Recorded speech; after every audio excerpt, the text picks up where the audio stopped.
master's degree in physiology, biomechanics, and human nutrition. I've spent the past 2 decades competing in some of the most masochistic events on the planet, from SealFit Kokoro, Spartan Agoji, and the world's toughest mudder, to 13 Ironman triathlons, brutal bow hunts, adventure races, spearfishing, plant foraging, freediving, bodybuilding, and beyond. I combine this intense time in the trenches with a blend of ancestral wisdom and modern science. Search the globe for the world's top experts in performance, fat loss, recovery, gut, hormones, brain, beauty, and brawn to deliver you this podcast. Everything you need to know to live an adventurous, joyful, and fulfilling life.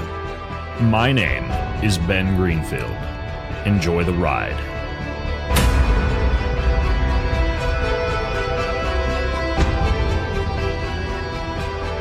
It is the most fun time in the world, a time to not eat and to look at things and get hungry and lay awake in bed at night trying to meditate and do breath work because you're hungry. No, really, I don't want to make fasting sound horrible. It's actually very good for you. Fasting is one of the best things you can do for your stem cells and your what's called your cellular autophagy, your longevity, a host of benefits. You've been living under a rock if you don't know fasting is good for you by now. And I am so into the power of fasting that I have put together a fasting bundle for you. I've got the 2 bags of Kion coffee and then 1 bottle of the Kion aminos. Now, the coffee can, of course, enhance fat-burning metabolism when you're in a fasted state, especially if you drink a nice warm cup of coffee, then take a cold shower while you're fasted. Boom. You can watch fat melt off your waistline. But then the Kion aminos, I like those, and I use those. I've been using them during my fast this January because they maintain your muscle while you're fasting.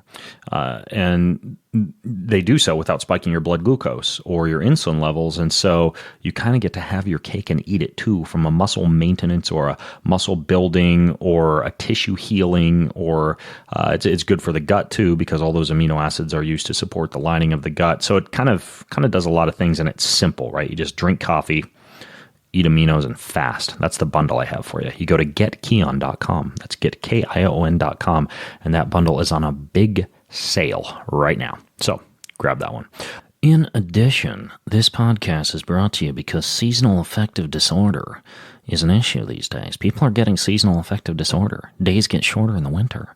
You don't see as much sunshine. And this means you're going to be depressed. You're going to be a really, really horrible person to be around. Life is going to suck unless you do like I do, and you go Mr. Incredible on yourself and you get yourself an infrared light panel. And I have been using mine every day. My strategy is I have my cup of coffee, I make it, I go down to my standing desk, and I do my first 20 minutes of work in the morning. And I've got this big light. It's called a Juve. And the way that I have my workstation set up is there's one behind me and there's one in front of me. You don't have to get 2, but if you're an overachiever like me, you can. And I flip them on, and I do the one in front of me and the one behind me like a Juve sandwich. And I take all my clothes off. Wah, wah, wah, wah, wah, and I Juve. So this has been the most annoying commercial intro ever, but you get a unique bonus when you get one of these Juve photobiomodulation panels for testosterone production, for skin health, for joint pain, for inflammation, for muscle recovery. The benefits goes on and on. The benefits go on and on. You can even use it on your thyroid, like close up on your thyroid if you have thyroid issues. I'm not a doctor. That's not medical advice, but there is research. So goovv.com/Ben, and you use code BEN at checkout. What you are about to hear is a 2-part solo-sode, at least the first part's a solo-sode, by yours truly. Now, in part 1 of this episode, I am going to discuss some of the low-hanging fruit that will allow you to live a long time and feel really good doing it. And when I say low-hanging fruit, I'm not referring to $10,000 low-hanging pieces of fruit that require you to go to your favorite biohacking website and use your credit card to make spendy purchases that leave your neighbors laughing at you because you're standing in your underwear in front of a giant light panel. No, instead, these are going to be lessons that we can learn from our ancestors, generations that came before us, time-honored principles, things we can get from the blue zones, etc.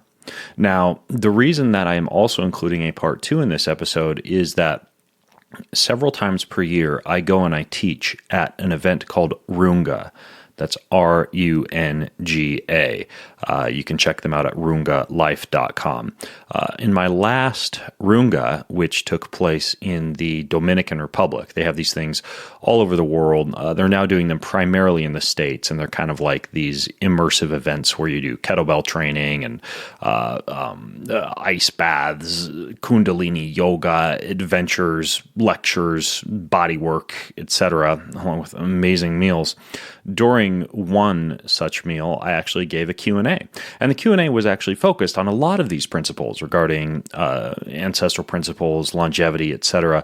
So I thought it would be interesting for you as kind of a bonus, kind of an addendum to what I'm about to go into with you now. So hopefully you enjoy this. And of course, as usual, I will create comprehensive show notes for you. You can get the show notes for today's episode if you go to bengreenfieldfitness.com/12 ways. And you're going to use the number 12, bengreenfieldfitness.com/12 ways, because I'm going to be going into 12 basic, natural, ancestral, smart ways, if that's enough adjectives, tactics to enhance your longevity and feel really good. So that's bengreenfieldfitness.com/12 ways, 12 ways. All right, so that all being said, let's start here.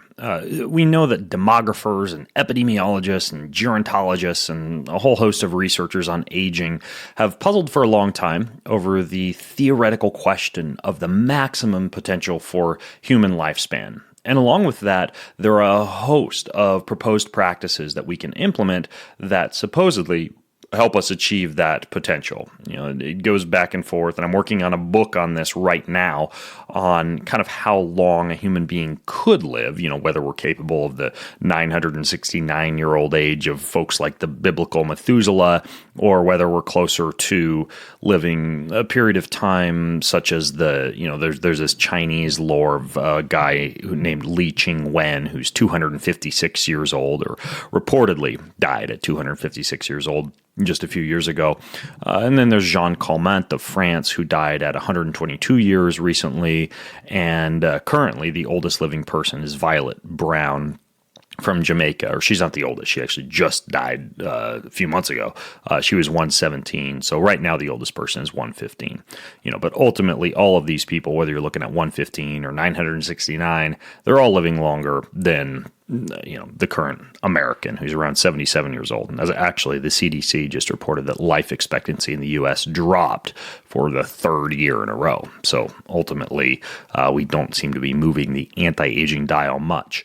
Yet, we see this veritable laundry list of anti-aging and longevity tactics. I mean, metformin, rapamycin, pterostilbene, resveratrol, NAD, and then we get into like injections of growth hormones, testosterone, stem cells, exosomes, transferring the blood of young humans into old humans, and a whole host of things that we're trying to do to enhance lifespan.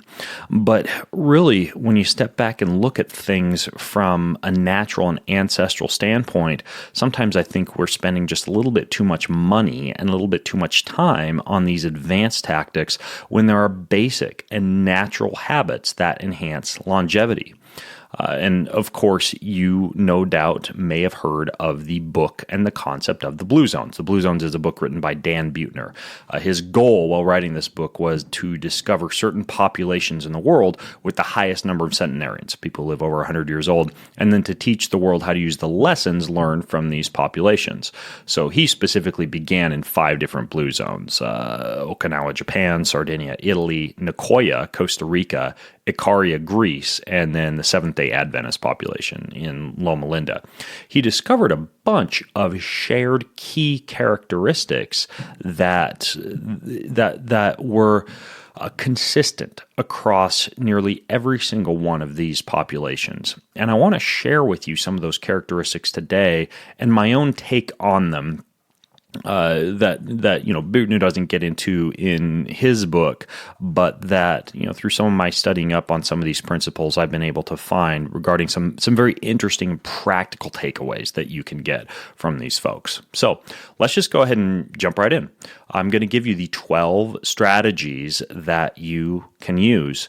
And again, all the show notes are going to be at bengreenfieldfitness.com/12 ways, 12 ways.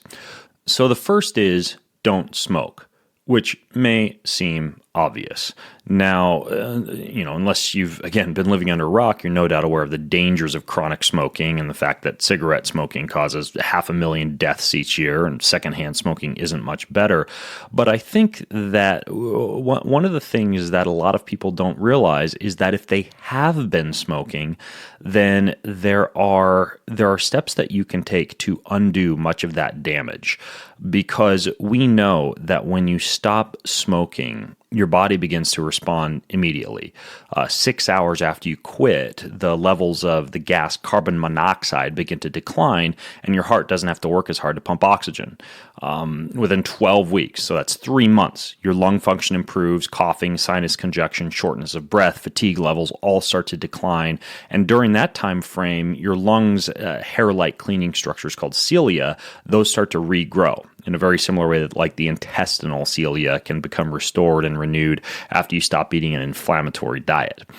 After 3 months, your sexual performance improves. A lot of times erectile dysfunction is associated with smoking because your testosterone levels normalizes and cardiovascular function returns to normal. And then after about 9 months, your risk of heart and cardiovascular complications fall. And after 1 year, it'll be like nothing had ever happened, at least to a certain extent. You can get up to about 80 to 90% of where you were at prior to being a heavy smoker, even if you were a heavy smoker. Now, there are certain things that can help with this, however. So, for example, when you quit smoking, your adrenal glands must adapt to the lack of nicotine and other addictive chemicals you've grown used to. So I really like the use of an adaptogenic herb complex to support the adrenals, or even the use of basic supplements like St. John's wort or ginseng, for example. Research has also shown you can minimize the damage to your arteries from smoking by taking a taurine supplement once every day for 2 months. Since smoking also damages skin collagen and elastin, you should really include a diet that's rich in what are called proanthocyanidins. Those are a phytochemical. You find them in red wine. Don't replace smoking with copious amounts of alcohol, but a glass of red wine a day, grapes, apples, blueberries, black currants, hazelnuts, pecans, pistachios, all of these are big in these proanthocyanidins. And then you also have polyphenols, particularly the ones found in kale, sprouts, and microgreens. Those help to repair the lungs' alveoli and bronchioles. So a quit smoking diet should include high amounts of those compounds as well. And then really good attention to air filtration and air optimization using really good air filters like a Molecule or an Air Doctor. So the takeaway message is don't just stop smoking if you have been smoking, but include a lot of these strategies to support the process of repair and recovery. Another thing that I really like is there's a pen called I believe it's FUM is the way you pronounce it, FUM. I'll put a link in the show notes, but it's an essential oil vaping pen. Now, if you've been vaping marijuana and you want to slowly decrease that habit, or you've been smoking cigarettes, or you've been smoking joints, whatever, the cool thing about this pen is you can vape essential oils like black pepper, peppermint. What's another one that I really like is a pick-me-up? Cinnamon and nutmeg. That's really good. It's actually mildly psychedelic to smoke nutmeg. But basically, this is an essential oil vape pen that gives you the mouthfeel of smoking a cigarette or a vape pen without any of the damage. So that's one to look into. It's called the Fume pen. I think that's the name of it, FUM, but I'll put a link in the show notes. I'll hunt it down and put a link in the show notes for you guys. So no smoking. That's number one. The next is to eat wild plants. Now, aside from the Seventh-day Adventist population of Loma Linda, most centenarians, they're not vegans or vegetarians. Neither are they carnivores. But most follow a predominantly plant-based diet, and that's usually as a result of their dependency on their own homegrown or locally grown foods. Long-lived Sardinians, Nicoyans, and Okinawans consume nutrient-dense produce that they grow in their own gardens, and they supplement that with small amounts of animal protein foods and a lot of traditional staples like legumes, which I'll get into later, ancient grains like quinoa, amaranth, and millet, sweet potatoes, non-GMO corn, and then lots of wild plants. And perhaps most notably, the wild plants possess these natural built-in defense mechanisms that subject the body and gut to mild amounts of stress. It's called a xenohormetic effect. So it allows your body to better mount and build its own internal antioxidant defenses. That's why I'm not a huge fan of, a strict, say like what's called like a plant paradox diet. That's a very popular diet right now. I think that small amounts of these mild stressors to the gut are actually quite good as a hormetic stressor, similar to cold and heat and exercise and radiation from the sunlight, etc. So these phytochemicals of the plants, not only do they induce this hormetic mild cellular stress response that make your body more resilient to other more severe stressors, but they also, of course, have a lot of trace elements in them, such as antioxidants and anthocyanins and resveratrol. And if you're doing green tea and a lot of these teas and tannic compounds, these folks are consuming what's called EGCG, epigallocatechin, something, blah, blah, sulforaphane from broccoli, catechins from dark chocolate. There's a lot of really good stuff when you expand your diet to include wild plants. And yes, I did just lump chocolate bars into the wild plant category. It is cacao. If you've ever had a cacao fruit, it's kind of a wild plant.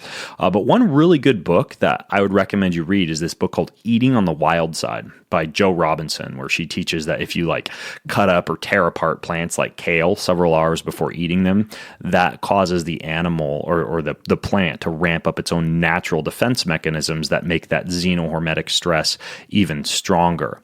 Now, in contrast to the wild plant intake, red meat is typically only eaten a few times a month, notably during holidays and festivals in many of the blue zones. Now, sheep and goat milk and eggs and fish are eaten much more often, usually 2 or 3 times a week.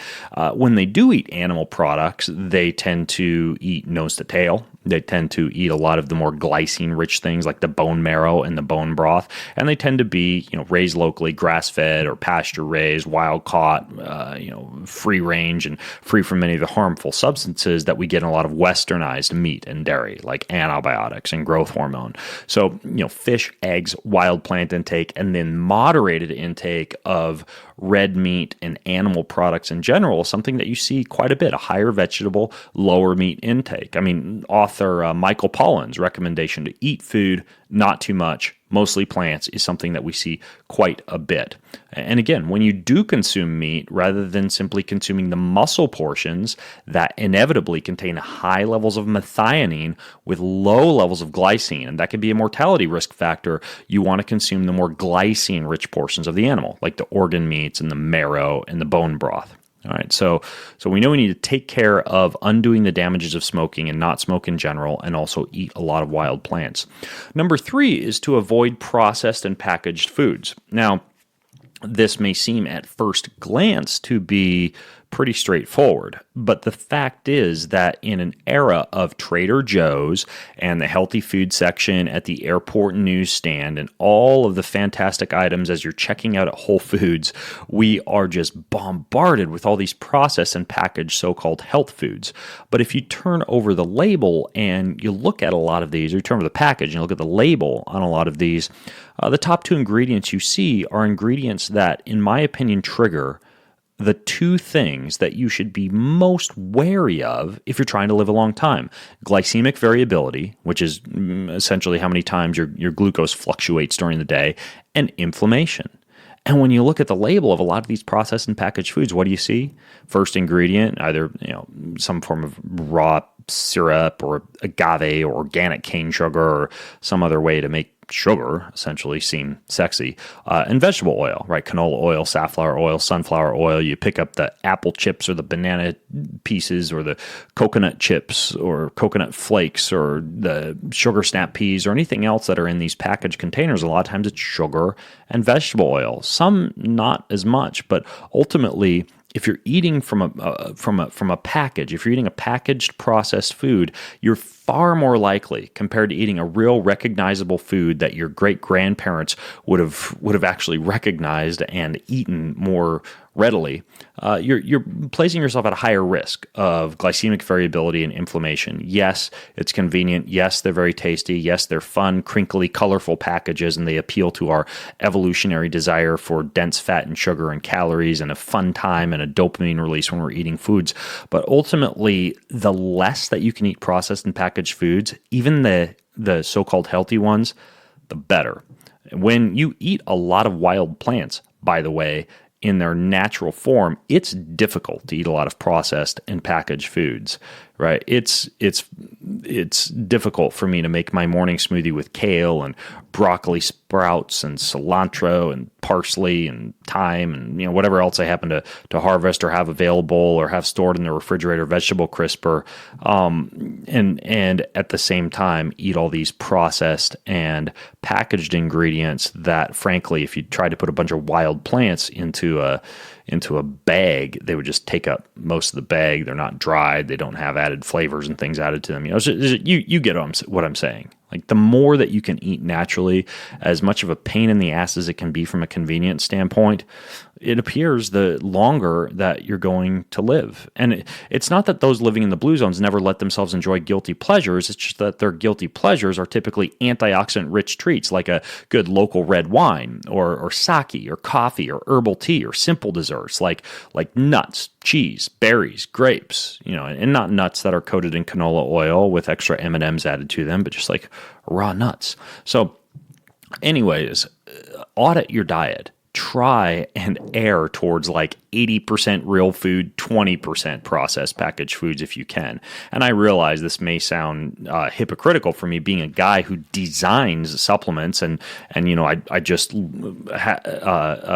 finished last year producing an amazing like clean energy bar. But even that bar, when you look at it, it's just a bunch of real foods, right? And I only use honey as the preservative, like a really good organic honey, and then it's almonds and cacao nibs and chia seeds and sesame seeds. It's very rare that you can find a good, healthy, packaged or processed food like that still fits the criteria of being a real recognizable food. But I mean, that's one example, and I realize that that's a selfish, self-serving example. Using the Keon bar as an example, but it's not like all processed and packaged food you should be vilified, but you do need to be careful with it. And even that bar, like my own energy bar, I might have 4 or 5 of those a week, right? Max. And I'm a pretty active guy. I'm not like mowing down 2 or 3 of those a day. So number 4, let's go into number 4. Number 4 is to eat legumes. And this is another interesting one. A legume is a dry fruit. It's contained within the shell or pod of a plant. The most well-known are like beans, peas, peanuts, and alfalfa. And beans in particular seem to reign supreme in many blue zones. Like in Nicoya, black beans are eaten in large quantities. In the Mediterranean, lentils, garbanzo beans, and white beans are popular.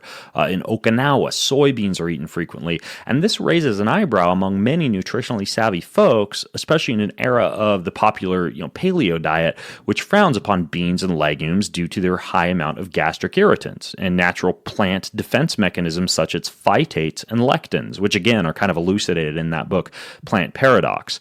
But the fact is, legumes are high in non-meat protein and amino acids, vitamins, minerals, appetite-satiating and gut-supporting fiber, and slow-burning carbohydrates that don't cause a large amount of glycemic variability. Now, to me, it's a little unclear whether the longevity gained from legume consumption is conferred from the inclusion of these slow-release carbohydrates with the exclusion of blood sugar spiking refined carbs like white flour or sugar, or whether it's the nutrient density of legumes that makes them so special, or the low glycemic index of legumes. I suspect it's both. I don't think everybody has to go out and make a giant vat of lentil chili every day, but I think the biggest clue that you can take from this legume eating habit is to eat carbohydrates that are a slower release carbohydrate that are more nutrient dense. So not just legumes, but sweet potatoes, taro, yam, carrot, beet, parsnip, either low glycemic index or low glycemic load, along with some of these super grains like quinoa and amaranth and millet, properly prepared, ferment, soaked, sprouted. You would be surprised at how much less gastric distress that you get when you prepare a legume or a grain correctly. And we see a heavy amount of sprouting and fermenting and soaking and ancestral preparation techniques used in a lot of these longevity hotspots. Let's say for one of these popular ones, lentils, right? For lentils, the practice for that is you got to soak them for 8 hours, and then you generally want to sprout them as well afterwards to give yourself a really good soaked and sprouted lentil. I've got a whole list over on my website that I'll link to if you go to the show notes that kind of show you all of these soak times for different things like barley and broccoli seed and buckwheat and lentils. But typically the issue that people get with gastric distress with these type of foods is either A, they're not fermenting or soaking or sprouting them, or B, they have leaky gut and they need to heal their leaky gut prior to actually expanding the diet to include a lot of these foods. So ultimately, though, legumes are something that we see a lot of these blue zones eating, and sometimes I think they're vilified too heavily in our modern kind of like paleo-ish culture. I think it's a better idea to just intelligently eat these foods rather than avoid them altogether. So the next one is low-level physical activity. Number 5, low-level physical activity. So centenarians in the blue zones tend to lead very active lives, but they rarely set foot in a gym or do a formal exercise program. So instead, being active is just built into their life. They walk 5 to 6 miles a day. They farm, they garden, they spend time in nature. They do a lot of chores with their hands instead of machines. They tend to engage in spurts of high-intensity movement or structured movement by engaging in enjoyable exercise that rarely involves pounding away miles on a treadmill or inching their back under a barbell for a squat. You see a lot more yoga, tai chi, qigong, soccer, hiking, other games and social sports combined with just working with your hands. Now, I understand that we live in an era in which this can be difficult to do if you're not lucky enough to be a construction worker or a painter or a farmer or a gardener or something like that. But you can hack your environment using everything from standing workstations to kettlebells in your cubicle to taking the stairs to having Pomodoro breaks to replicate these same types of ancestral gathering, gardening, and hunting-esque movements throughout your day, even if you're relegated to a traditional post-industrial era office setting. My wife Jessa spends her days hauling alfalfa for the goats and feeding the chickens and pushing around wheelbarrows full of compost and rocks and chopping wood and fixing fences and planting trees and raking and shoveling and pulling weeds and gardening. And, I'm inside blogging and podcasting. But at the same time, I'm getting 15,000 steps a day minimum. I'm a lot of times walking on my walking treadmills. I'm doing consults or phone calls or even dictating emails. I take breaks all throughout the day. I do at least 50 pull-ups a day from the pull-up bar in the door of my office because I just do 5 pull-ups whenever I walk next to that bar. It's actually in the room next to my office. I've got a hex bar deadlift set up in there to do deadlifts. I've got a kettlebell in my office so I can do kettlebell swings during the day. You just basically need to be creative and hack your environment to simulate this low-level physical activity. I mean, the way you should think about it is this. Unless you're a professional athlete or one of your primary goals in life is to train for and complete a triathlon or a CrossFit or a Spartan or something like that, or some other modern-day equivalent of a warrior training for battle, visiting the gym at some point during the day should be an option, not a necessity. And research backs this up. It shows that no matter how hard you exercise at the beginning or the end of the day with your special 30 to 60 minute gym routine, if you have your butt planted in a chair for 8 simultaneous hours during the rest of the day, it really doesn't do you much good. So ultimately, figure out a way that you can incorporate low-level physical activity throughout the day, and don't fool yourself into thinking that training for a marathon or working out in the gym every day is something that folks who live a long time actually do. Next is to prioritize social engagement. So I recently did a podcast on the growing epidemic of loneliness, and I'll link to that in the show notes, along with the importance of social engagement. And certainly you see in most of the blue zones, family, love, and relationship is heavily emphasized and comes naturally because social connectedness is ingrained into a lot of these cultures. Compared to most westernized, hyper-connected digital societies, these folks tend to be more engaged with, more conscientious of, and more helpful to each other, and more willing to empathize, to express feelings, and even to wear their emotions on their sleeves. The Okinawans have moais, which are groups of people who live together their entire lives, spending time talking and cooking and supporting each other. Sardinians often finish their day in a local bar where they meet with their friends for a glass of red wine. The Seventh-day Adventists mingle with one another weekly or even daily during their religious practices and their observation of the Sabbath. And family is also very important for people living in the blue zones. Again, the Seventh-day Adventists on these Sabbath days, in many cases, they are observing that holiday spent with the family and socializing and in nature. Nursing homes and hospice are pretty rare in the blue zones because people are expected to honor, value, and take care of the elderly, including their older family members. So as a result, because of their pivotal role in society, elders are far more likely to have a social network and frequent visitors and trusted caregivers, and that results in less stress and more purposeful lives and a longer lifespan. So I kind of kicked this horse to death in my big podcast that I did on the growing epidemic of loneliness. So I will link to that in the show notes if you want to kind of learn a little bit more about how to use meetups, volunteering in your local community, how to create a network of friends, my favorite books for learning how to prioritize social engagement. But definitely understand that that's just as important, it appears, as not smoking. What if I told you that you could sit down at the end of the day in your rocking chair, or your lazy boy, or your $15,000 full body massage chair, whatever it is that you use in the evening to sit, and you had a nice popping hot cup of the same type of golden spice latte that you might get at a Starbucks, but without all the nasty chemicals in it. I'm talking about turmeric, ginger, reishi, lemon balm, turkey tail. I don't know why I'm talking so softly. Black pepper, coconut milk, cinnamon, acacia fiber as a prebiotic that also gives you these kind of cool, incredible dreams. This stuff was designed to be like a nighttime sipping solution that supports your joints and soothes your muscles and helps you wake up each day feeling rested. Plus, it's probably lower in calories and better for you than the giant bar of dark chocolate that you're going to only eat half of and you mowed through the whole thing, along with that extra half glass of red wine that you had.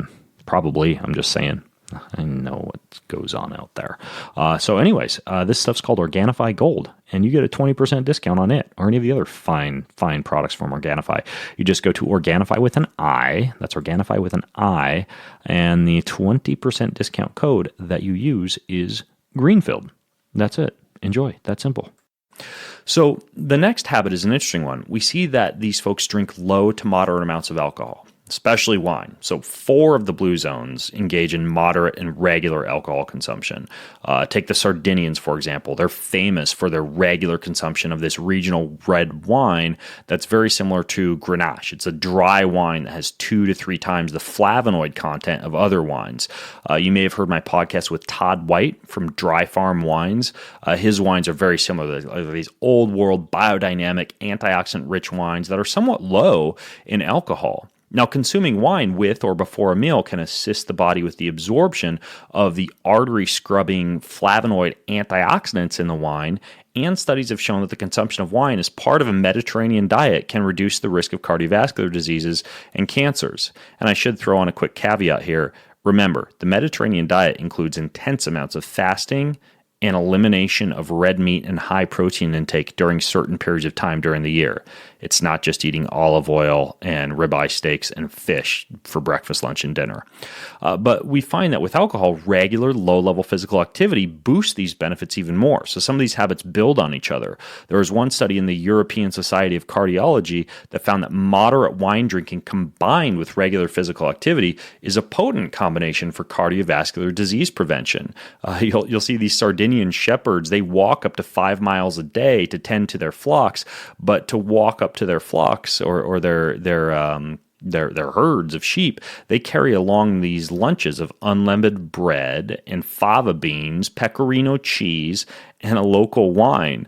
And I know that a paleo enthusiast would be shocked. It's bread, it's beans, it's cheese, and then alcohol. That sounds like a heart attack on a plate. You're gonna die of some horrible, leaky gut syndrome, but it's simply not the case. Those are the type of foods these people are eating. I'm just saying, it doesn't sell diet books, but it's what they're eating. You're no doubt familiar with resveratrol, which you find in wine, and that could be one thing that reduces some oxidative damage and combats the formation of plaque that's found in the brains of many dementia patients. But I think that it goes beyond that. I think when you look at a lot of these digestive and bitter-rich wines and alcohols these folks are drinking, it reduces the first phase insulin response or enhances rather the first phase insulin response to a meal. So your blood glucose is a little bit lower when you eat the meal because you're digesting it a little bit better. I also think that very similar to how the Finnish society sees a 4 to 5 year increase in lifespan from their sauna habit. I don't think it's just the sauna. I don't think it's just the alcohol. It's the fact that the sauna and the alcohol are often combined with these big social times of low stress at the end of the day where you're drinking a glass of wine with friends or you're in the sauna with some companions going from hot to cold. I think that the social and the relationship part of this should not be neglected either. And the good news is even if you don't care for alcohol, that tannin-filled, antioxidant-rich beverages in general, like coffee and tea, can give you a lot of the same benefits. And we see Sardinians and Icarians and Nicoyans all drinking copious amounts of coffee. And people in every blue zone drink tea, especially the Okinawans who nurse green tea for much of the day. The Icarians thrive on the frequent consumption of rosemary and wild sage and dandelion tea. So you're getting a lot of these wild plant extracts as well. So there's a lot to be said for the alcohol component, and I personally have a drink every single day. I haven't been drunk for it's been about 6 years since I've really, truly been drunk. Occasionally I'll have more than 2 drinks of alcohol and get a little bit buzzed. Even that's pretty rare.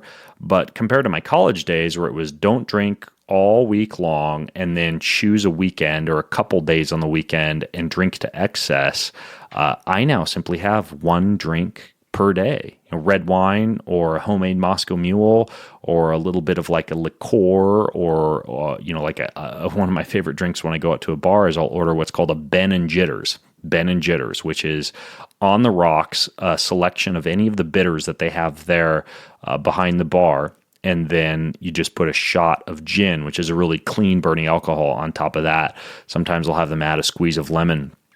And I'll even add a pinch of salt onto there, but it's amazing. It's called Ben and Jitters, and essentially just bitters and gin on the rocks. And it's an amazing pre-meal digestif, burns clean, and that's the type of thing I drink. Mostly that and organic biodynamic wine, and the occasional Moscow Mule, which again is lime, mint, typically some kind of clean gin or vodka.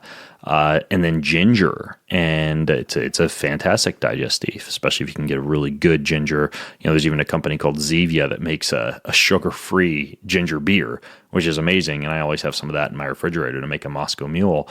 And there are ways that you can drink and be healthy. So that was number 7. Number 8 is calorie restriction and fasting. This one, I think, is one that most people are aware of these days. And calorie restriction is a reduction in calorie intake that notably is not necessarily associated with malnutrition or starvation. Long-term calorie restriction has been associated in many studies that you're no doubt aware of at this point with better weight management, anti-aging, reduced risk of metabolic diseases like type 2 diabetes and heart disease and cancer. But for active athletes and exercise enthusiasts, I know a lot of people listening to this show are people who are already potentially near a healthy body fat percentage or already moving. Long-term calorie restriction can have some downsides. It makes you cold, it makes you hungry, drop in metabolism, reduce lean muscle mass, and who wants to live a long life if you have low libido and you look like a poster child for an anti-starvation campaign? So if your goal is rapid weight loss or you're morbidly obese with very high levels of storage fat available to burn, complete calorie restriction is a good strategy to accelerate fat loss. But even that strategy should be combined with periods of time during which you provide your body with ample calories and nutrients, like a weekly refeed, or if you're very athletic, even a daily refeed. Now, I think intermittent fasting is probably the most popular, quickest, effective, and easiest way to jump into the benefits of caloric restriction without necessarily starving yourself. And that's just alternating cycles of eating and fasting. For example, 12 to 16 hours every single night going without eating, or using a compressed feeding window where you eat all your food within an 8 to 12 hour window during the day, and then you're just done eating. I also like alternate day fasting, where you would eat regularly one day and then fast the next day, a dinner time to dinner time fast. And many people will do that 2 to 3 times during the week. There's the fasting mimicking diet, made popular by the researcher Walter Longo, in which 4 times a year for 5 days in a row, you just eat 40% of your normal daily calorie intake. Now, I personally, this is my scenario because I'm still pretty active. I like to eat food. My wife's an amazing cook. I'm a foodie. I am not one of those guys who eats one meal a day. I'm obsessed with food. I love food. I love cooking. I love hunting and preparing the foods that I get out in the field. So the way that I do it is I do an intermittent fast every day, 12 to 16 hour intermittent fast every day. 1 to 2 times a month, I do a 24-hour fast, where it's just, Saturday dinner to Sunday dinner fast. And then 4 times a year, I do something very similar to the fasting mimicking diet. A lot of times I'm just doing like a liver cleanse with the Ayurvedic stew, khichdi, some celery juice, some coffee, some tea, etc. And that's 4 times a year. And that works very well for me. Intermittent fast every day, 24-hour fast 1 to 2 times a month, 4 times a year. I have a 5-day cleansing period, and that's it. And that works very well for me. And so, they're unfamiliar or they're unlikely to be familiar, or to throw around terms like CRing and IFing and ADFing and FMDing. But these centenarians in a lot of these places like Nicoya and Sardinia and Okinawa, they tend to eat relatively small portions of whole foods. They consume a low to moderate calorie diet by being mindful of their hunger. They're not consuming a lot of these calorie-dense, fat and sugar-laden processed and packaged foods. You've probably heard of the Okinawans practicing this rule of hara hachibu, which means they eat until they're about 80% full, and there's not a lot of nighttime snacking, and in many cases, the biggest meal of the day is lunch.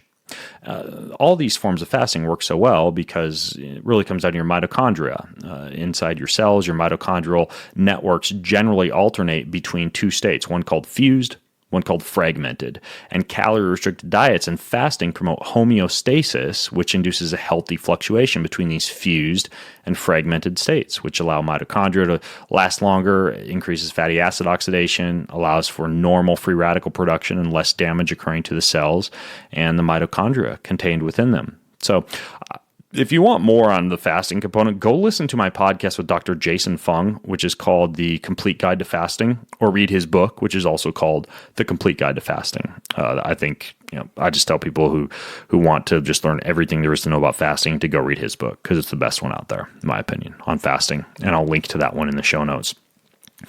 Number 9 is to possess a strong life purpose. And research has indeed proven that people who know their life and have a clear purpose for which they wake each morning, they live longer lives. So there was an 11-year NIH-funded study that investigated the correlation between having a sense of purpose and longevity, and it showed that those who expressed having a clear purpose in life, they live longer than those who didn't have a purpose, and they stayed immersed in activities and communities that allowed them to be involved in fulfilling that purpose.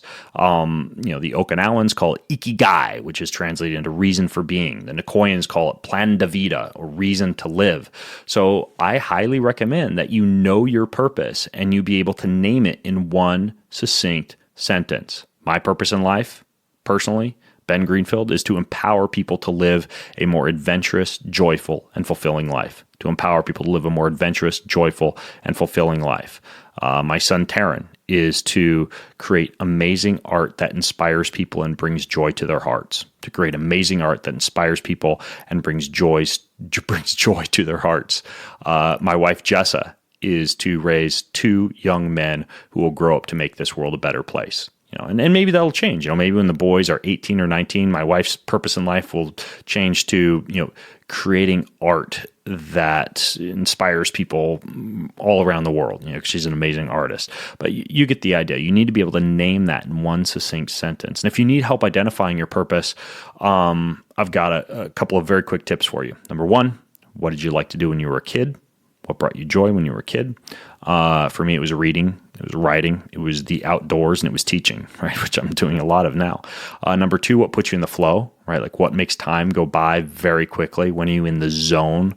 For me, when I'm writing, like time just goes by like that. Some people hate to write. My wife absolutely hates to write. Minute by minute ticks by when she's writing. I love to write. I love to write books, articles, etc. So those two tips. What did you like doing when you were a kid? What puts you in the zone? And then a couple of other tips for you. My friend Masson Kipp, who I interviewed, and I'll put a link to his interview in the show notes. He wrote a book called Claim Your Power, which is kind of like a 40-day series where you really hone in on your purpose in life using some of the strategies I've described a lot more. Or you start with my friend Mark Manson's advice. He wrote what's the name of his book? How Not to Give a Fuck or something like that. But anyways, he says just do stuff that makes you forget to eat and poop. Right? If you want to know what your purpose in life is, think about the things that make you forget to eat and poop. I like that. The things that you don't even realize that you haven't taken a dump yet because you're so immersed in that activity. Number 10 is to have low amounts of stress. And it's a well-known and heavily researched fact that chronic stress leads to inflammation and serves as the foundation for a lot of age-related diseases.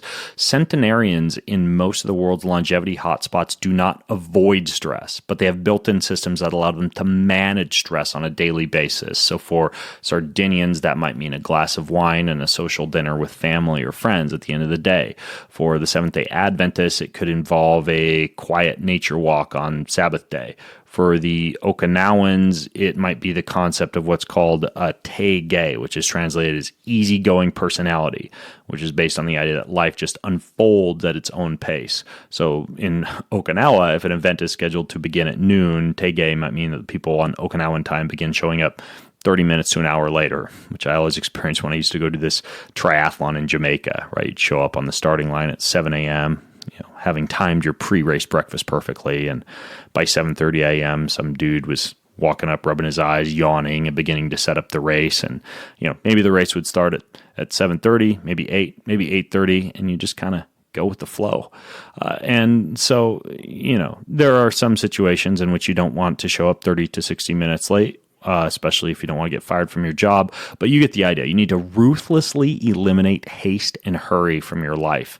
And I think one of the best ways to really be able to control stress is to learn to do so endogenously, meaning rather than relying on phosphatidylcholine and adaptogenic herbs and CBD and THC and all these things people are using to reduce stress, and even Headspace apps and Calm and all this jazz.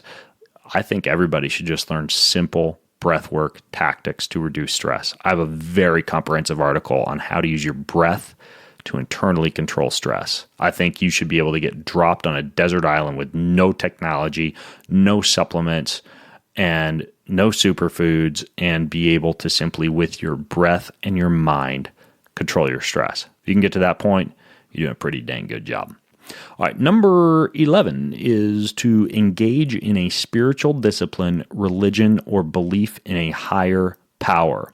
And I think it just leads to a much more meaningful and hopeful life when you believe that there's a story for your life, rather than believing that our experience is meaningless or without purpose, or that we're a bunch of chunks of spiritless flesh and blood floating through space on a giant rock, then eventually dying and passing away into nothingness. And a lot of people would scoff at the belief, that there is a spirituality, that there's gods or demons or spirits or angels or souls, and even creators or, these fourth dimensions that we can't access. But research has indeed shown a connection between longevity and faith. There was one study called Church Attendance, Allostatic Load, and Mortality in Middle-Aged Adults, and that analyzed the relationship between religious practice, stress, and death, and controlled for all socioeconomic factors like health insurance and healthy lifestyle behaviors. And they found that churchgoers have a significantly lower risk of dying. And even after adjusting for age, sex, race, chronic medical conditions, churchgoers were 46% less likely to die compared to non-churchgoers who had significantly higher rates of blood pressure and higher ratio of total cholesterol to HDL cholesterol, a significantly higher mortality rate, and the data from the blue zones backs this up. All but 5 of the 263 centenarians that Dan Buettner interviewed for the book belong to some faith-based community.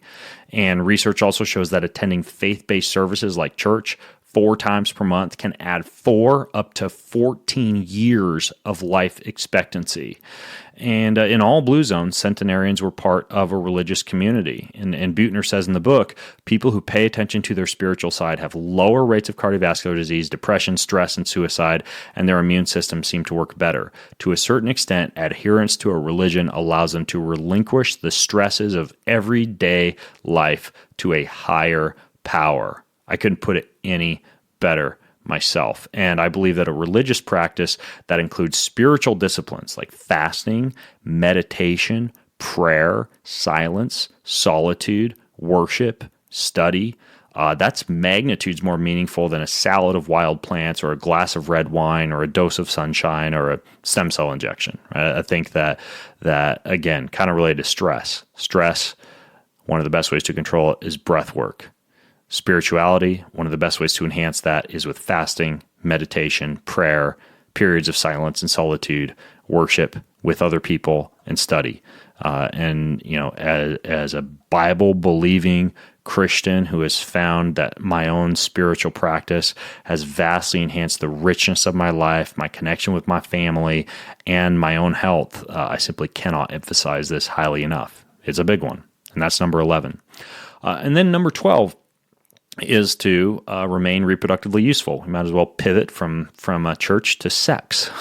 And this strategy for optimizing longevity makes logical sense. You don't become reproductively useless. In other words, the more consistently you can send your body and brain the message that you are still a valuable, contributing member of society, particularly when it comes to the propagation of your species, the longer nature will want to keep you around. So don't retire. Don't quit learning new things. Don't surround yourself with older, sedentary people in a nursing home or hospice setting. Instead, continue to have sex, to have children, or both. So if you look at like the tiny town of Acciaroli, Italy, where 1 in 8 citizens is over 100 years old, they've studied this zone, and one finding that I'll link to in the show notes as to why these residents live so long is the observation by researchers that sex is rampant, along with high consumption of the wild herbs parsley, sage, and rosemary. It's a bunch of horny old people who have active sex lives who are eating a lot of wild plants. And when you look at the research on the proposed models of aging, mortality is often increasing in direct correlation to decreasing frequency. And the later in life to which women particularly have children, or the more children that they do have, the longer that they live. This doesn't mean that you have to go out and have children and make babies, but it does mean that frequent sexual intercourse, sending your body a message that you're attempting to create life and to remain reproductively useful. Even consideration of the use of bioidentical hormone replacement therapy, which I'm not opposed to, as a method of increasing your fertility status or maintaining your fertility status. All of this, I think, is prudent and smart when it comes to living a long time. I mean, there's this one fable. I don't know if it's a fable, but there's this guy named Ching Yuen who purportedly lived to 256 years old, passed away a few years ago, Chinese guy. It was said that he married 23 times and fathered over 200 children. And if that is true, he might be the best example of the fact that maintaining reproductive usefulness with age could be an excellent idea. So let's quickly review what we have learned thus far. Number 1, don't smoke. Number 2, eat wild plants. Number 3, avoid processed and packaged foods. Number 4, eat legumes or at least low glycemic index carbohydrates. Number 5, incorporate low-level physical activity throughout the day. Number 6, prioritize social engagement and relationships. Number 7, drink low to moderate amounts of alcohol, particularly wine.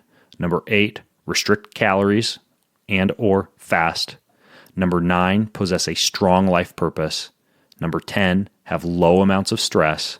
Number 11, engage in a spiritual discipline, religion, or belief in a higher power. And number 12, remain reproductively useful. So I hope this has been helpful for you. Like I mentioned, I have a part 2 that you're going to get to tune into right after I finish blabbing on here, which is a Q&A that took place at the Runga event in the Dominican Republic. But in the meantime, if you have questions, if you have comments, if you have feedback, if you have your own tips to add, if you have arguments against some of the things that I've just presented, then go ahead and go to bengreenfieldfitness.com/12ways, bengreenfieldfitness.com/12ways, and let me know your thoughts. There are certainly other things you can do, stem cells and photobiomodulation and cryotherapy and parabiosis and all these modern tactics that a lot of anti-aging enthusiasts and biohackers, including myself, are doing to enhance longevity. But you got to form the foundation with these basic habits. So I hope this has been helpful for you. And let's go ahead and move into the next part of today's show. Hey, my name is James. I'm the editor of the podcast. I need to make a quick editor's note on the Runga Q&A recording. The times where the audience members actually asked the questions, they were very hard to decipher what they were saying with all of the background noise, with all of the crickets chirping and everything. So what I'm going to be doing is just, instead of trying to make their voices louder, which in turn makes the crickets louder, and you can't hear it anyway, I'm going to ask the questions myself, and then we'll just hand it right back to Ben. Just want to let you know what's going on. Here we go. Let's do this. I've been told. I've been ordered. All right. Welcome to the official, what year is it? It's 2018 still. 2018 Runga, Dominican Republic, post-pork feed Q&A. So I actually had a glass of activated charcoal to try and clear my head of all the pork fat before I jumped into this 8.5 by 11 sheet of paper with lots of questions written on it. I can't believe you guys fit all these questions on one piece of paper. Admittedly, I have not looked at these, so I'm just going to kind of choose them and hope that I'm not asking a sucky question halfway through it. So let's start in the... what are the 2019 health trends? What are the 2019 health trends? It's kind of funny. I think I was telling Joe out there, Joe DiStefano, about how when we go to PaleoFX, it's like whatever I see at PaleoFX for some odd reason, even though it's not like a huge event in the health industry per se, it's just like this little niche fitness event in Austin. Whatever kind of seems to be prevalent there seems to be kind of prevalent in the industry in the following several months. And so this last year it was CBD, right? And now we're seeing CBD oil and CBD rice crackers and CBD peanut butter and CBD tinctures for your dogs and your pets and your bird and your lizard, CBD everything. We're seeing keto, right? Like keto cookies and keto candy and keto shots and keto alcohol and keto, like you just put keto on anything. It sells like hotcakes. What is the ketogenic diet was one of the top searched terms on Google. And then the last ones that were stem cell booths. I think we'll see even more of those this year. Like that's my prediction for 2019 is this whole idea of like stem cells, and everybody wants to get stem cells, and it seems like this magic way to somehow like push the reboot button on your body. The interesting thing about them, I think I was telling Cliff this today, is that all stem cells do is they upregulate your own signaling mechanisms in your body. They just signal your own white blood cells and stem cells and cytokines and immune factors to migrate to the area where the stem cells are circulating. So this whole idea of like stem cells being big, really I think is going to be a situation where people are not taking care of their own stem cells and endogenous cells and some of those things I talked about in the lecture the other night, even using things like chlorella and spirulina and colostrum and coffee berry fruit extract and what was another one that we talked about? Aloe vera gel, all these things that can induce your own endogenous stem cell production or help. And I think we'll see a lot of people just out basically getting expensive things done before they have taken care of the basics. Then the other one kind of related to that is I think fasting is going to be a really big health trend. Intermittent fasting, alternate day fasting, I think for better going to be much more popular, and a lot of people are going to be like doing like, you know, bi-yearly or quarterly 5-day fast, which like I was saying the other night, I really like. Daily intermittent fast, which we're doing a lot of here. Does not count those of you who drank all the wine last night till midnight. The alcohol counts. Just saying, giving you a hard time. Yeah, I think those will be some of the big health trends. CBD and keto continued, stem cells, fasting. Okay, what is your view about high animal protein and how IGF-1 impacts longevity? So for those of you who don't know, IGF-1 is insulin-like growth factor 1, gets spiked, very similar to growth hormone when you consume a lot of protein, when you consume a lot of food in general, especially when you consume a lot of meat. Dairy is enormously helpful at raising your IGF-1, which is a good thing if you want to get swole, be anabolic, have really high libido, etc. But just like anything in life, it's a seesaw balance, and excess IGF-1 will stimulate a protein called mTOR and can accelerate aging.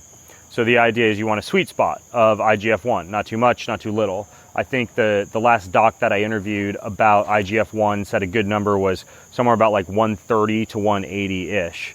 And so that is one thing that concerns me about like the carnivore diet, in addition to like the lack of fiber from not eating the animal hoof to tail, some of the issues with the lack of glycine and proline, etc. If you're just eating the meats, you know, some of the voidedness of the bacterial content, missing out some of the polyphenols and antioxidants that you'd find in wild plants. I also think that a part of that all meat carnivore diet is excess stimulation of IGF-1 and mTOR.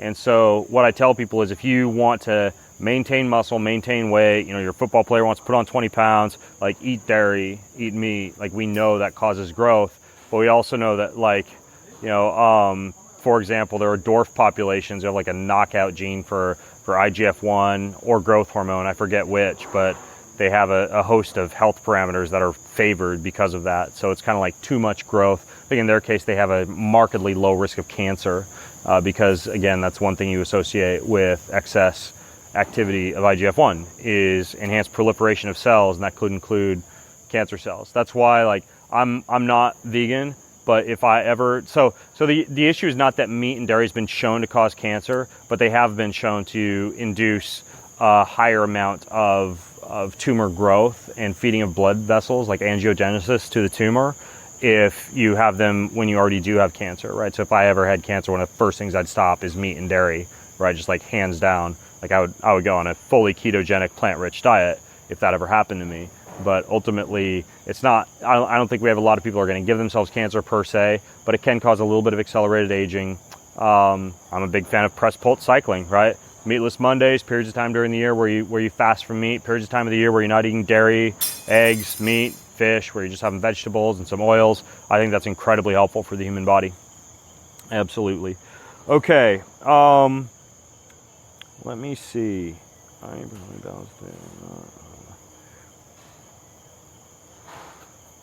Best way to handle crinkle crunch when bending at the knees. You mean like an actual crinkle? What do they call crepitus? When you bend down and the joints are making that noise? I mean, a lot of times that's synovial fluid. That can be lack of mobility, meaning that like maybe the patella isn't tracking the way it's supposed to, or some other part of the joint isn't moving the way it's supposed to. You can talk to Scott Dolly about that, you know, about mobility, about reducing fascial adhesions, about when it comes to synovial fluid, a lot of times that can be nutritional, it can be movement based, it can be scar tissue based. I mean, there's a lot of ways to come at it, but some of the things that I know can help with synovial fluid, there's one thing in particular, it's called cetyl myristoyate. It's like a type of fatty acid that you can find in supplemental form that can help with synovial fluid. Bone broth is good, any of those glycine and proline rich sources. Collagen probably has a little bit of an effect, but in my opinion, like most of the time, I think people eat and supplement too much for injuries when a lot of it is just like mechanical.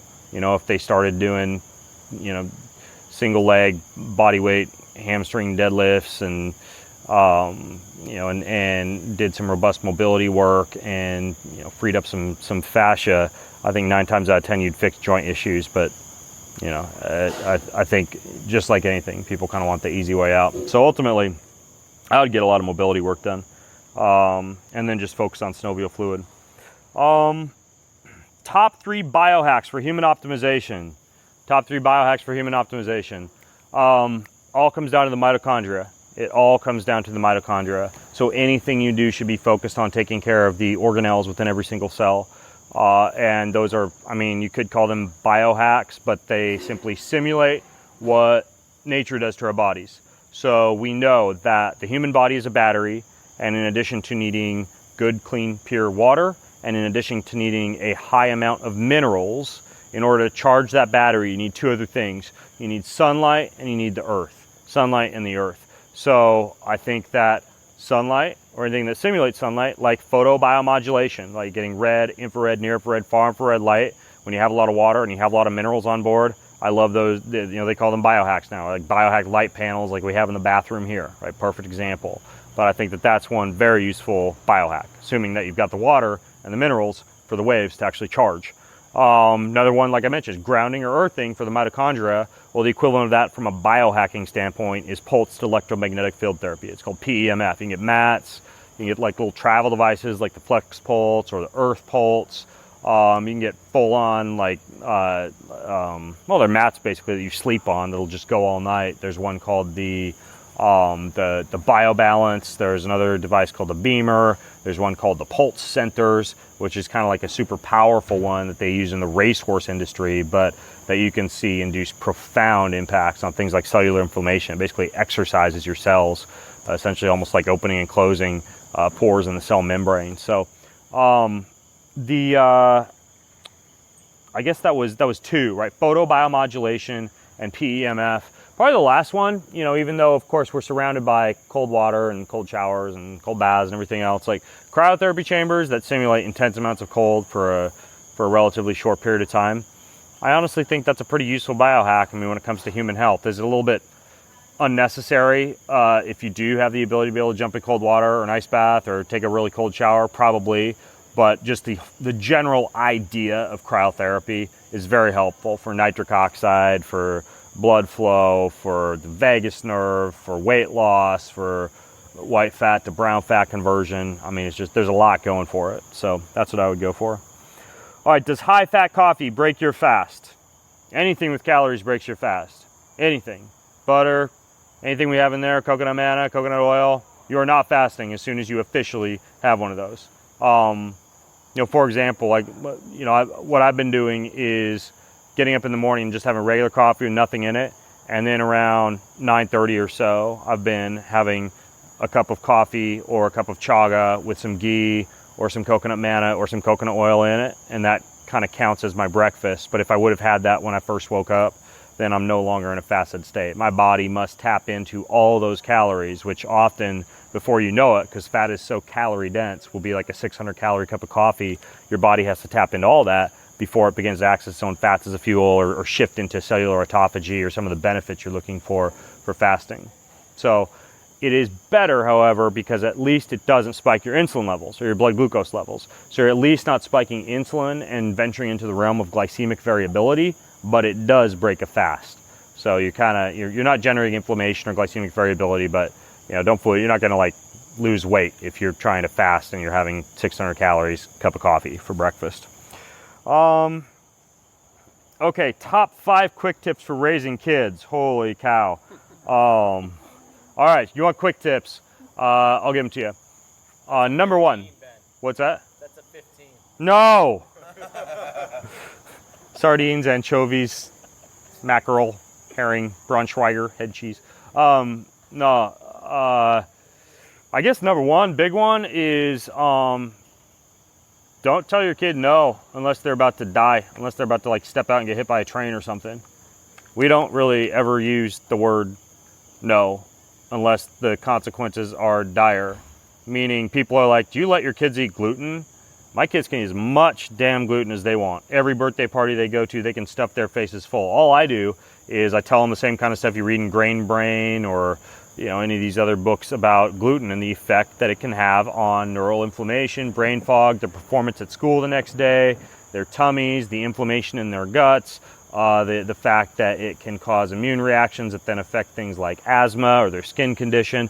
So I just educate them about everything involving gluten. And sometimes they'll go to a party and they'll have like half a cupcake, and they'll come back and they'll be like, Dad, I had half a cupcake and I didn't want to have all the gluten. Or now they're using like gluten Guardian. They actually will just like go to a restaurant, and when the bread comes out, they'll just basically take their gluten Guardian and have a piece of bread, right? So at least they know it pre-digests it. But I have never ever said don't eat bread, don't eat cupcakes, because of course that would make them want to eat bread and cupcakes. Same goes for like my phone, right? People are like, how much time do your kids get on the phone? As much damn time as they want.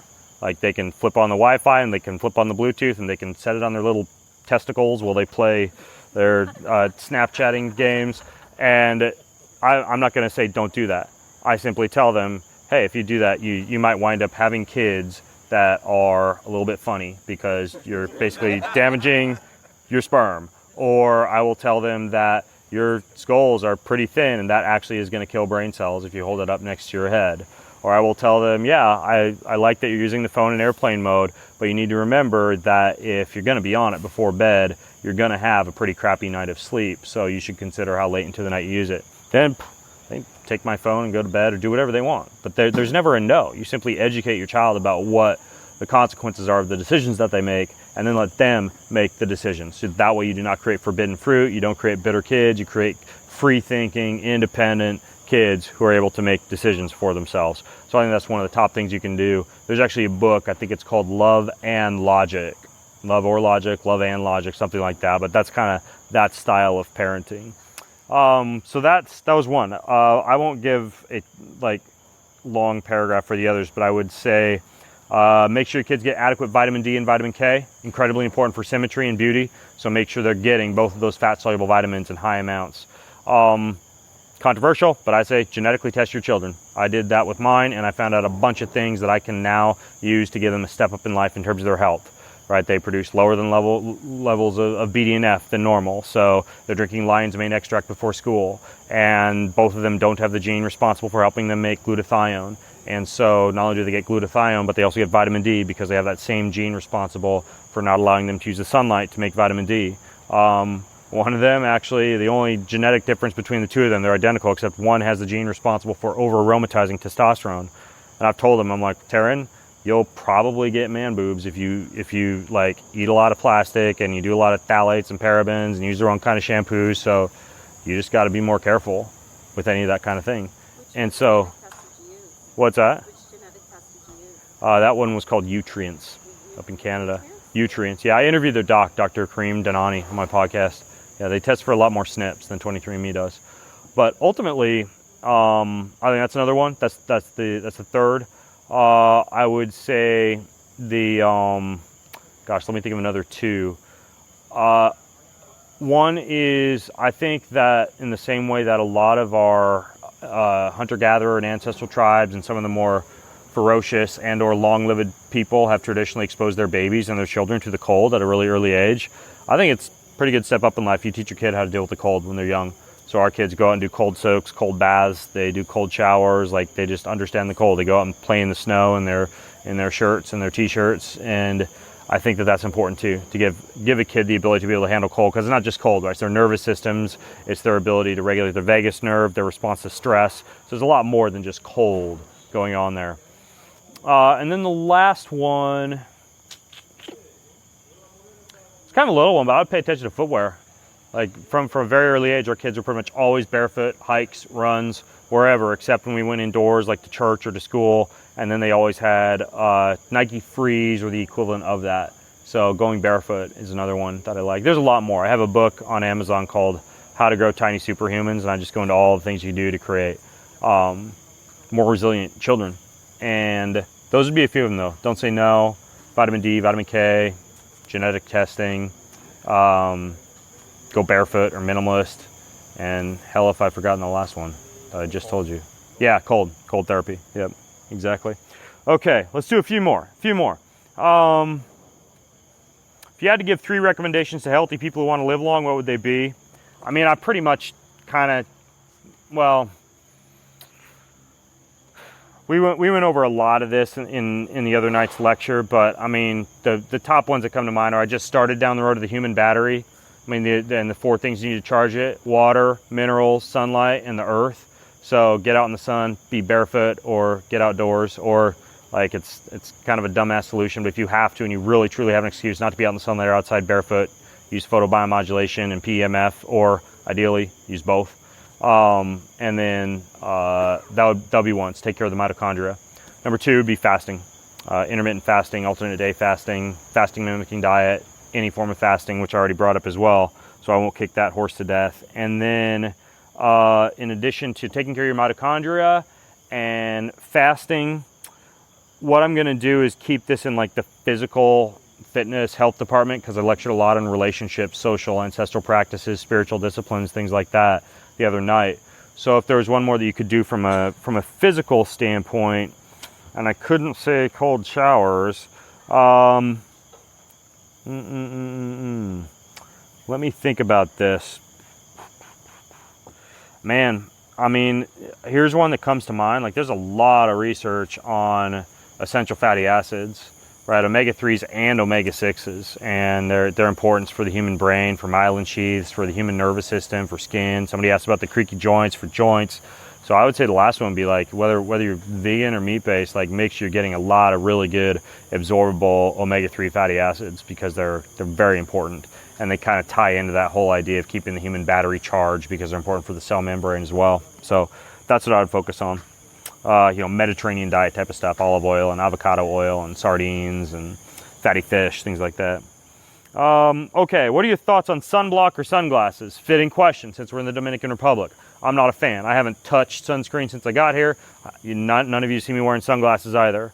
The former, because my strategy is that whenever I'm in a spot like this, I go out just long enough to where my skin gets warm. As soon as my skin starts to get warm, I know I'm burning, and then I get out of the sun. So you'll see me here just taking frequent short doses out into the sun, like 15, 20 minutes, and then I come back in. So, and I would stay out there longer, but I just came from freaking Washington State, and as you guys probably saw, if anybody saw me in my American flag Speedo this morning, I got a big old whitish blue ass, because my ass cheeks have not seen sunshine in a while. So basically, the idea is that it depends on how much sun exposure that you've had, but ultimately, sunblock, usually you're just blocking UVA, UVB, which you get a hormetic effect from that you learned the other night. You're blocking infrared, near infrared, red light.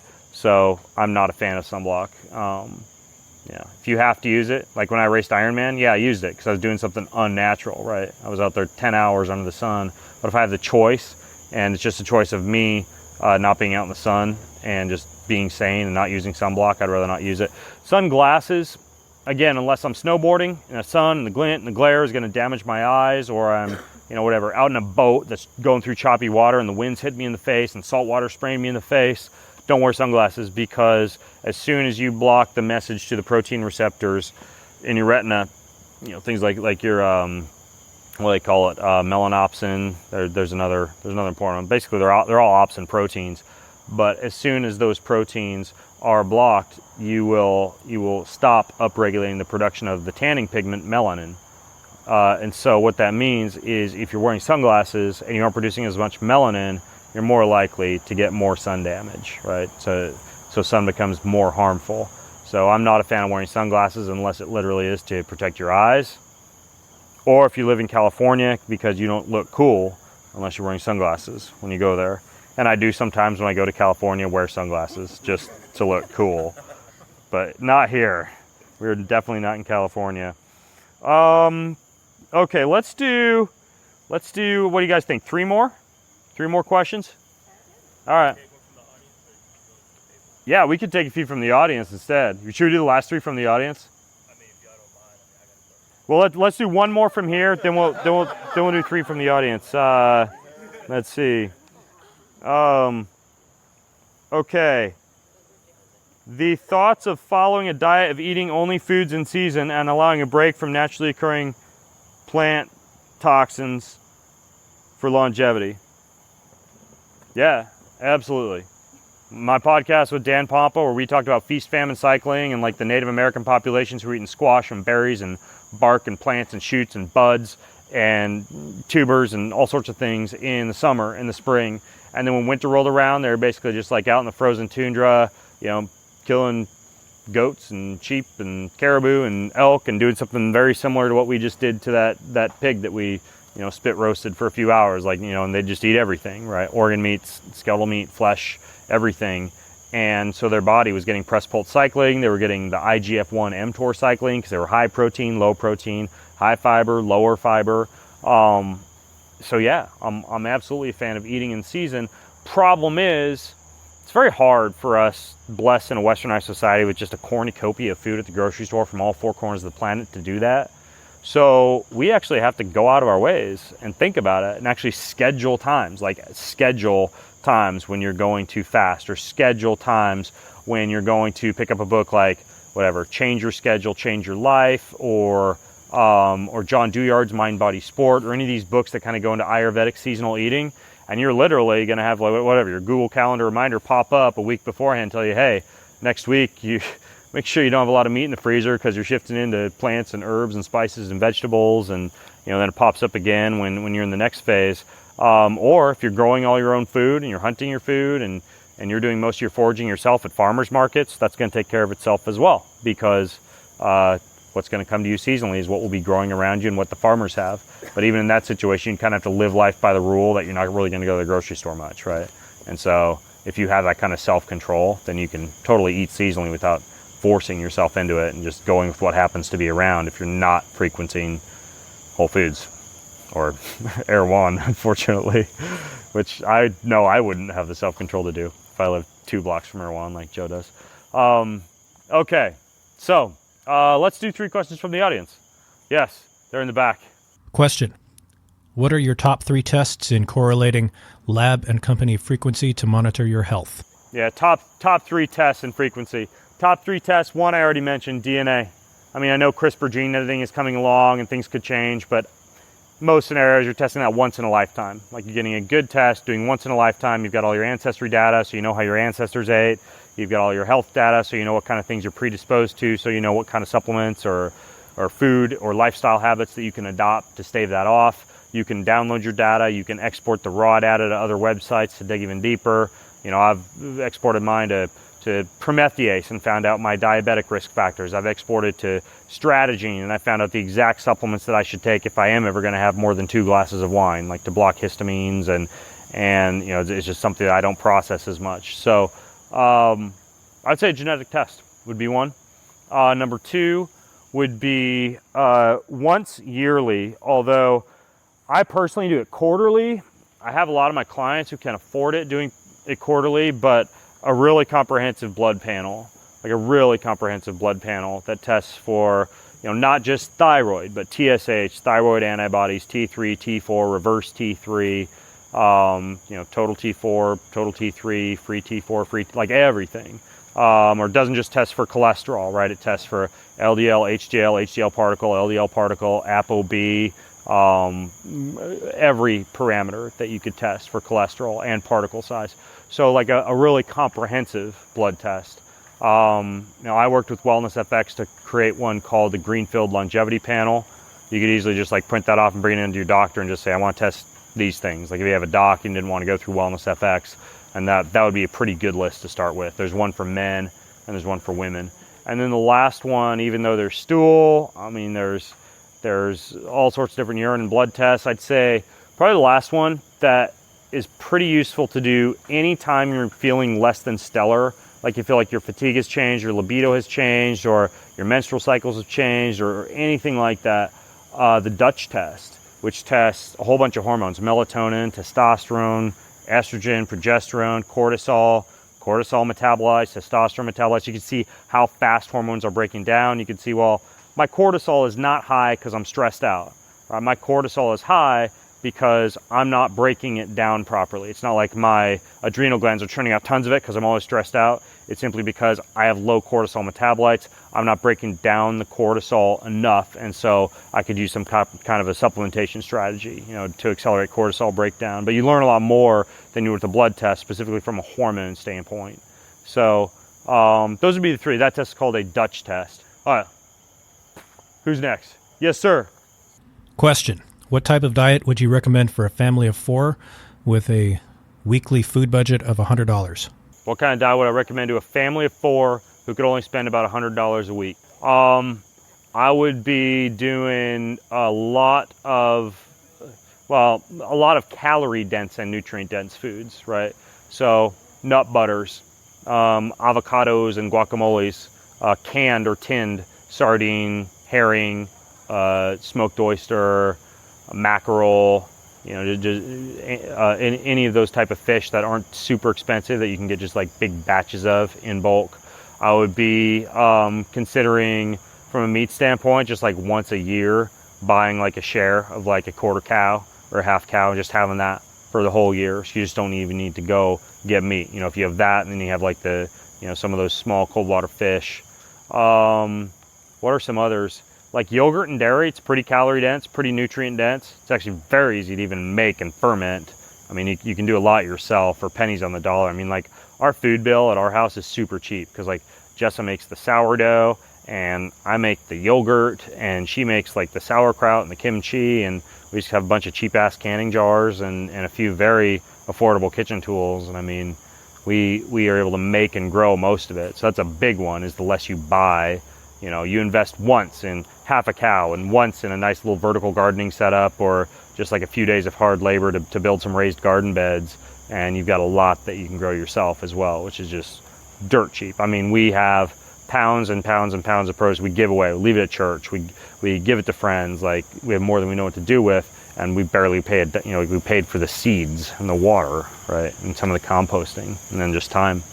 So those would be some of the biggies. It'd just be like a few nutrient dense things like dairy, milk, yogurt, guacamole, avocados, nut butters. Tubers are also pretty good as a starch. They're really nutrient dense. I mean, sweet potatoes are actually, potatoes of themselves, those are the most satiating food group that exists. Like more than liver, more than red meat, like more than anything, potatoes are the most satiating thing that you can eat.